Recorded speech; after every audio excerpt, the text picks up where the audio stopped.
Hello! Even though I'm 3 weeks late to the party to talk about this, but hey, it's better than never, I guess. Just like the Genshin rewards. Now hi, my name is Neivy, and I'm a 15-year-old family-friendly content creator.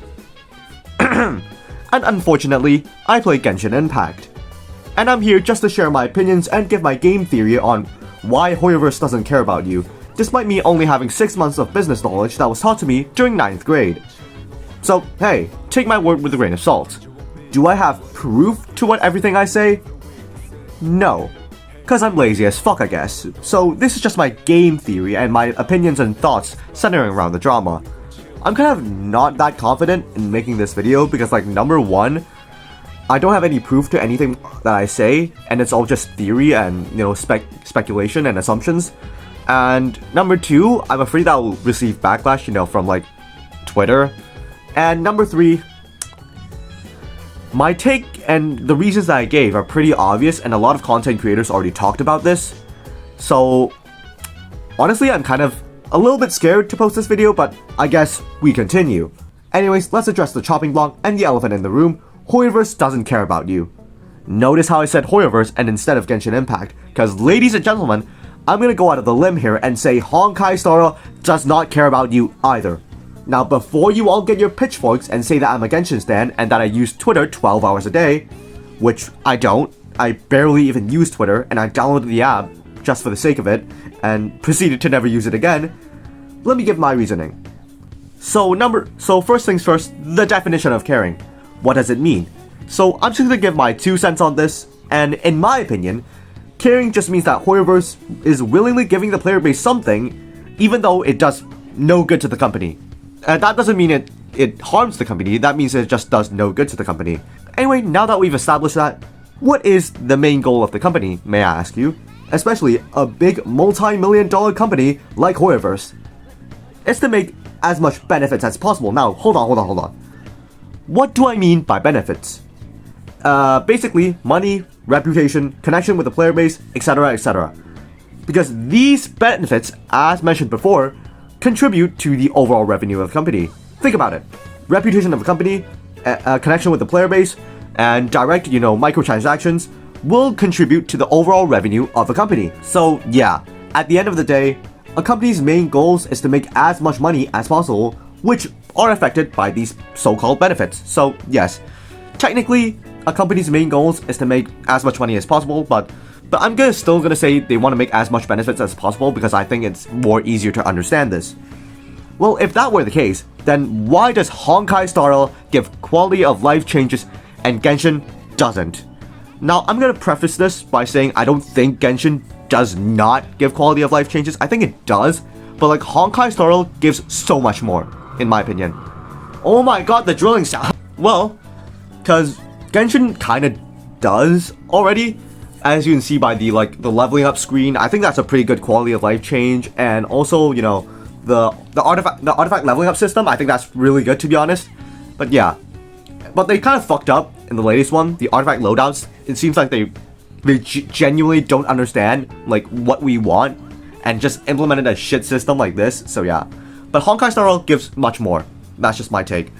Alright, so now that we've addressed that, let me give you my reason. The reason being that Honkai Star Rail listens to their player base, or at least listens more than Genshin, and they do not care for their player base. And the reason why that is that Genshin can get away with predatory business decisions, and Star Rail can't. Because, so before I get on to the reasons, I would just like to reiterate that I have no proof to what everything I say. I don't look at graphs because, like, honestly, I'm pretty fucking lazy. And these are just based on my experiences and talking to people. So yeah, I don't have any proof to everything I say, and this is all just speculation and assumptions, so if you disagree with me, completely fine, let's just move on. Number 1, the player base. Now, this is just based off my personal experience in secondary school. So basically, from what I've seen, Genshin Impact players are primarily made up of 13 to 15 year olds, while Honkai Star Rail are made up of 15 to 16 year olds. Now, why does that matter? Why does Genshin have a younger demographic matter? The 13 to 15 year olds, they're pretty simple-minded. They don't care that a game has no endgame content. Heck, they don't even know what the definition of endgame content is, and that's speaking from experience, by the way. Me. When I was 13 to 15, I don't even know what the fuck endgame content is. they don't even care that they get shit rewards, because most likely, this is the first gacha game that they play, and they thought this was basically the standard for every gacha game, and they want to spend their time just having fun with the game, and there's, nothing wrong with that. And even if they did mature to become 16-year-olds, they'll either A, get bored of the game and play Honkai Star Rail instead, or B, don't care about the rewards and just play without a care about the game state. And trust me, I kinda know, because I've witnessed 3 of my friends stating, it's whatever.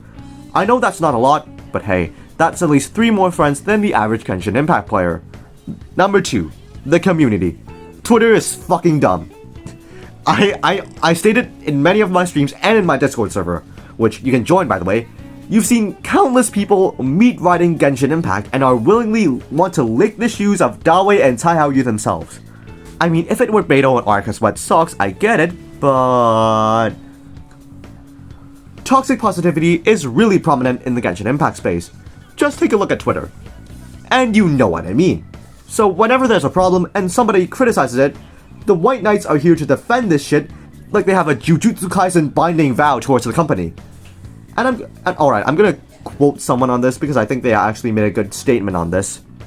I see people all the time that go out and defend this company's shitty business decisions for no fucking reason at all. Like, they have no reason. I guess they just want to be the White Knight, Genshin Impact slave walking into the fucking battlefield swinging around a battle axe at random people that have even the slightest bit of criticism. Alright, I'm gonna hit you with the fucking meat here, dude. Who cares? Like, nobody gives a shit that you are defending a game when there's a problem. Newsflash. You defending their shitty business decisions makes the game worse. It does. It makes the game worse. Because if there is a loud majority, but a small minority of people that are defending Mihoyo, then they're gonna, more often than not, they're gonna side with the people that don't care. Because they know that in the end, people are going to get over it because they're playing the game. However, by siding with the guys who don't give a shit or are actively defending them, they don't have to spend the resources to fix the shit they fuck up. Yep, whether you hate him or like him or not, it's true. And don't get me wrong, you can argue in a civil manner, but the problem is that Genshin giving shit rewards is a God-given fact. Any problem. Need proof? Just look at any other gacha game. And it'll only worsen in the future. I'll touch up upon this later. It's absolutely fine to, be content with the rewards, there's nothing wrong with that. But like, if you're actively defending an actual factual problem, it's basically the same thing as defending 1 + 1 = 3. Now that's different if you're like defending whether C6 Bennett is good or bad or not, because like C6 Bennett, it's subjective whether it's good or bad or not. But the problem is that Hoyoverse giving shit rewards is a problem. And if this keeps up, it'll only worsen in the future. Now why is that? Now why will this problem worsen in the future, you may ask? Well, if more and more characters are released in the future, then naturally, you will want more and more characters, right? But if the anniversary rewards stay the same, they aren't enough to suffice, the increasing number of wants that you have in your character roster, right? So, the characters will get more and more scarce, and the value of the 20 Prima Gems that you get from the anniversary rewards will only depreciate more and more. So that's why it's a problem, and that will only worsen in the future. At least you can, stay silent about it. Number 3, the sunk cost fallacy. This generally makes up a minor part of the player base, but some people are not willing to leave Genshin just because, they spend a lot of time investing into it. And technically, I'm one of those people, but I don't see Genshin as there's no reason to continue. I see Genshin as there's no reason to quit, so I'm just gonna keep playing it. But honestly, I don't really know. And people will argue that I have a weak mentality because of this, but that's just me, to be honest. And I don't think I can change it anytime soon. So, we'll continue. So let's see the Genshin demographic, because we summed up all 3 of the points as a short break. So, on one hand, you have a bunch of people who don't care about the game state, or have not yet voiced about the game state, because either A, they're completely fine with the game, or B, they're in fear of backlash, and also a few people who fell victim to the sunk cost fallacy, and also a chunk of people who White Knight Mihoyo even though they don't give a shit about you. And on the other hand, you have the boycotts and the other people. So, which side do you think Mihoyo's gonna take? Let's compare the two. So if they take the left side, which consists of people who don't care about the game, sunk cost fallacy victims, and the White Knights, they don't have to implement any quality of life changes at all, or they only have to implement a little bit, so the cost is near zero. Or, if they take the right side, which is kind of the minority of the group, in my opinion, which consists of people who boycott and people who criticize of the game. If they, take their side, they will need to pay a price to implement these quality of life changes. So that means it costs money. So as a company, which your goals is to make as much money as possible, okay, even though I said benefits, but like, the reason why a company needs to make benefits is because the benefits can be translated into money. So at the end of the day, yeah, the main goals of a company is to make as much money as possible. So as a company, your goal is to make as much money as possible. Which side are you going to take? I think I have my answer. Number 4, the business itself. The main topic here is Honkai Star Rail. Listen, this might be just a theory, but in my opinion, Honkai Star Rail is directly profiting off of Genshin's weak points. The honeymoon phase of Genshin is really strong, but later as they progress through, either A, they don't care about the game, or B, they're tired of the game, and Honkai Star Rail feeds off the latter group of people. Now, how I see the Hoyoverse business is basically, Genshin is the funnel to the Hoyoverse business, right? It's the door that opens the gate to Mr. Dawe. So, a lot of people, their first gacha game is Genshin Impact. So, a lot of people are gonna rush in, play Genshin Impact, and once they get bored, they might switch to other games like Honkai Star Rail, Honkai Impact 3rd, Zenless Zone Zero, once it releases. So, Genshin is basically the entrance to, the gacha game industry of Hoyoverse, right? That's just how I see it. I might be wrong, because frankly, I don't know any Hoyoverse internal affairs, and I'm just a 16-year-old, 15-year-old yapping in front of the camera.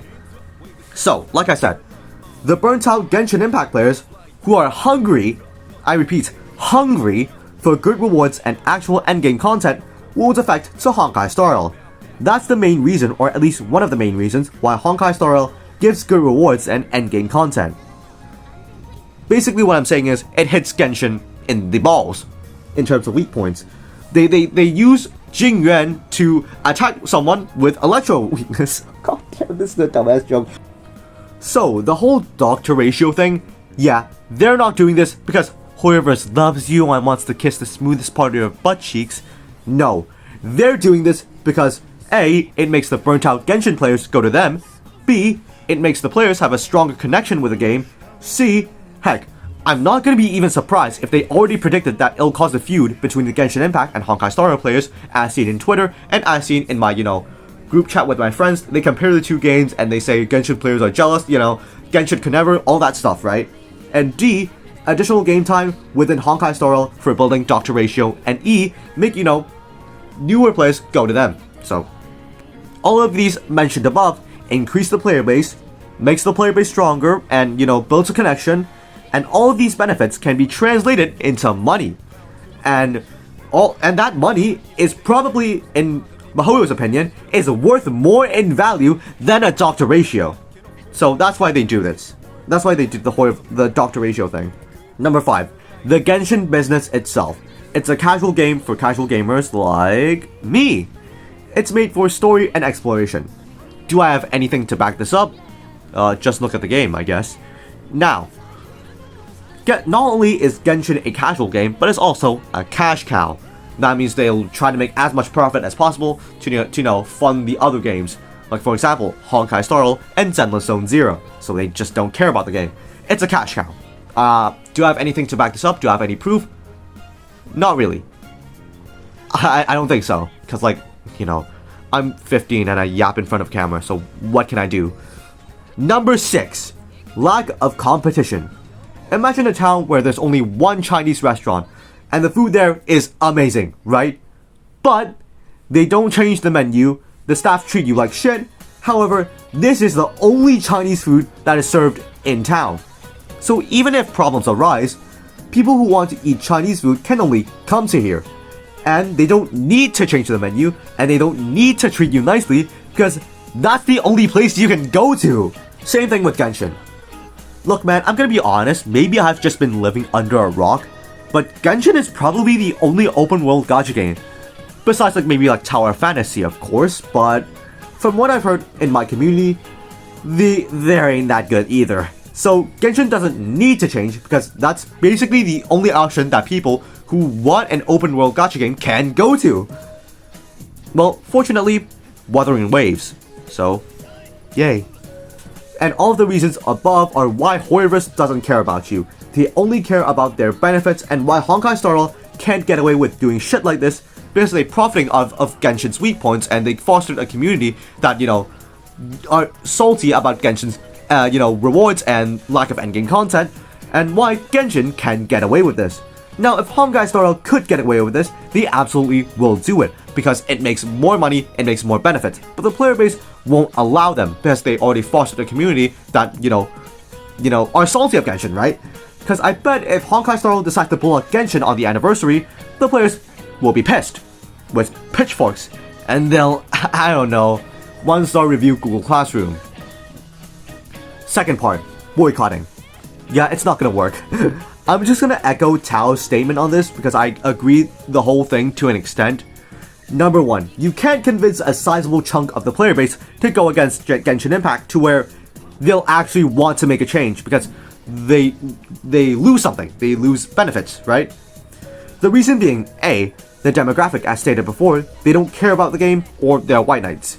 And B, a language barrier, cause frankly, you can't convince the Spanish, the German, the French, the Russians, the Norwegians, the Mongolians, the Thais, the Japanese, the Filipinos, the New Zealanders, the Australians, I don't know where they are to be honest, they're probably fake, and most importantly, the Chinese player base because they don't even understand what you're saying?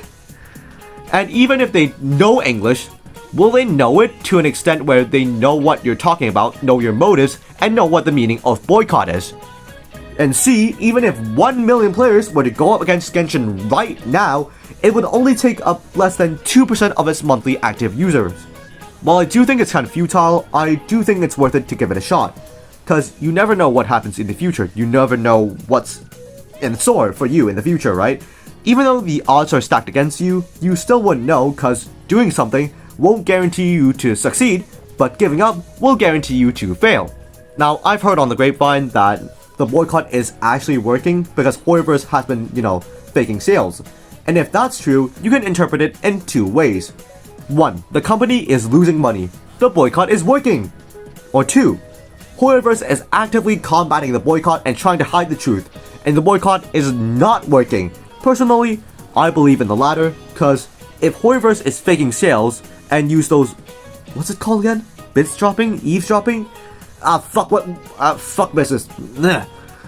Basically, if they're faking sales, they know that the boycott is happening. Probably. Most likely. It's not guaranteed, but most likely they know that the boycott is happening. And if they're going against the boycott by, faking sales, hiding the truth, and not complying with the player base, they're basically sending a message and saying, fuck you, with 2 large middle fingers up your asshole. Now, the boycott is basically a protracted war between the boycotts and Hoyoverse. Now let me ask you, dear viewer, which one will fall first? Either A, the boycotts who have to resist the urge and FOMO while looking at the character, and also the 72-hour rule exists, that means the boycotts won't be, popular anymore. Or Hoyoverse, a multi-billion-dollar company. Personally, I believe in the former. But hey, please prove me wrong. I would really like that to happen. While I do think it won't do shit, at least we could try. Cause hey, who knows, miracles might happen. Lastly, my thoughts on 4.4 and Genshin Impact in general. I do like the region, it looks jaw-dropping. And as a Southern Chinese person myself, I feel, of course, attached to it, because if you don't know, this region is based off of Southern China, and it looks like those old Chinese fighting films and scenery, it's based off those like wuxia xiaoshuo. If you know, you know. If my pronunciation is shit, I'm sorry, which is pretty cool. Yeah, hey, I feel attached to it, and I have a special attachment with Ga-Meng. Oh my god! He is so fun to play. I can't. He's so fun to play. Shao, but with a dragon. He looks cool. The animations are, better, one of the best among the 4 stars in my opinion. So I can't. He's too fun to play. He's basically the guy version of Gui Naifan, but just add an NPC touch to it. Because let's be real, his name gaming. It's the most normal shit I've ever seen. If it's in English, of course, it's funny, but like in southern China, it's the most normal name that I've ever seen before. So yeah. He's fun to play, the animations are cool. Xianyun, bird. Hey, I like the update. I like it. That's pretty cool. And it's game state. Okay. I'm part of the majority that really doesn't care about the game state right now. And the reason being is, I'm a boring person and I have no life goals whatsoever.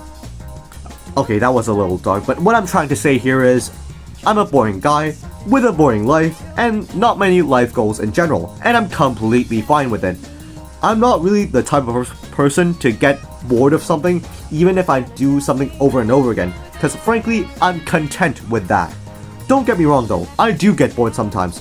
Case in point, the one game that I play, it's another gacha game that I played before Genshin. They cycle through old events and old banners and add absolutely, and I mean absolutely, nothing new. And I mean, yeah, absolutely nothing. You get my point. So basically, I'm really tolerant with boring things and I like Genshin Impact.